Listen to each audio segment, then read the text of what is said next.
Hello friends, simple আর সুশোভন চ্যানেলে আপনাদের সবাইকে স্বাগত জানাই।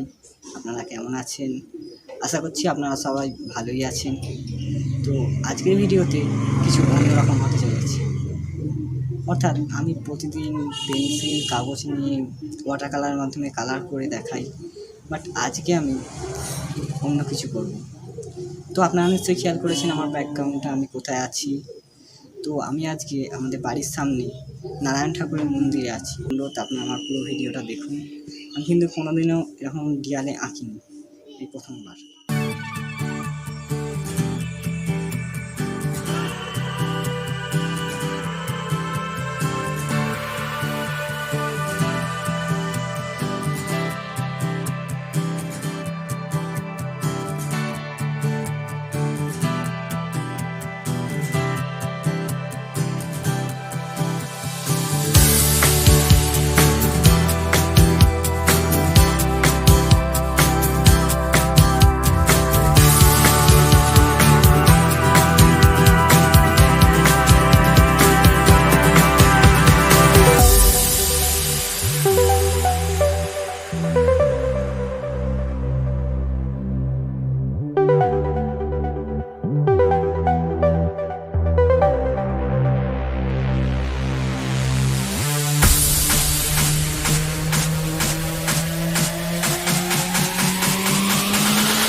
তো ফ্রেন্ডস, ভিডিওটা কেমন লাগলো আপনারা আমাকে কমেন্ট করে জানাবেন। এই প্রথমবার আমি দেয়ালে পোস্টার কালারের মাধ্যমে আঁকলাম। তো ভিডিওটা যদি ভালো লাগে একটা লাইক করবেন, এবং এরকমই কিছু আঁকার ভিডিও পাওয়ার জন্য আপনারা আমার চ্যানেলটিকে সাবস্ক্রাইব করে রাখবেন। তো সবশেষে বলি, ভালো থাকবেন, সুস্থ থাকবেন, সদা সর্বদা সিম্পল আর্ট সুশোভন চ্যানেলের সাথে জুড়ে থাকবেন। আবার দেখা হবে পরের ভিডিওতে। বাই।